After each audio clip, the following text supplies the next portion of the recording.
அனைவருக்கும் வணக்கம். நேபாள நாட்டில் ஏற்பட்ட திடீர் வெள்ளப்பெருக்கில் பல உயிர்கள் இறந்துள்ளன.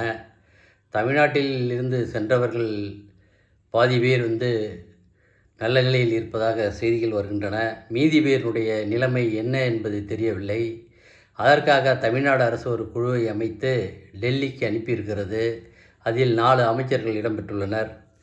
அவர்களை உடனடியாக மீட்டு தமிழகத்திற்கு கொண்டு வருவதற்காக அமைச்சர் கொண்ட குழுவை 4 அமைச்சர்கள் கொண்ட குழுவை நியமித்துள்ளது தமிழக அரசு, மாண்புமிகு தமிழக முதல்வர் அவர்கள். ஏன் இந்த காணொளி என்றால், எவ்வளவோ சொத்து இருக்குது, எவ்வளவோ கட்டிடங்கள் இருக்குது, எவ்வளவோ நிலங்கள் இருக்குது, எத்தனையோ மாடி வீடுகள் கொண்ட கட்டிடங்களை நம்ம கட்டியிருக்கிறோம்.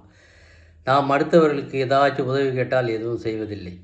ஆனால் இன்று நடைபெற்ற நேபாள திடீர் வெள்ளப்பெருக்கில் பல மாடி கட்டிடங்கள், கார்கள், பாலங்கள், பல உயிரிழப்புகள் எல்லாம் அடித்து செல்லப்பட்டது. அப்போது இந்த சொத்து சுகமெல்லாம் எங்கே போனது? அதனால் நாம் இருக்கிற நமக்கு இல்லாதவர்களுக்கு சிறு உதவியினாச்சும் அவர்களுக்கு நாம் எப்பொழுதும் செய்து கொண்டு இருக்க வேண்டும்.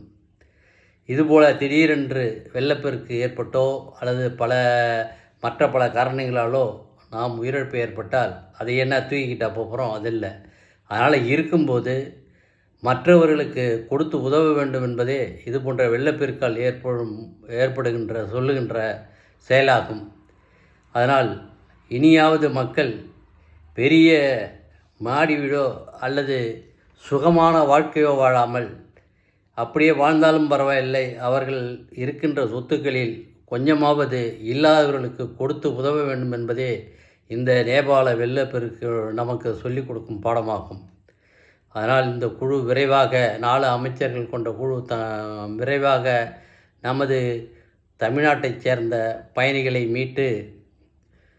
மீட்டு உரியவர்களும் ஒப்படைக்க வேண்டுமாறு கேட்டுக்கொள்கிறேன். என்னுடைய கருத்துக்களை கமெண்டில் சொல்லுங்கள். நன்றி, வணக்கம்.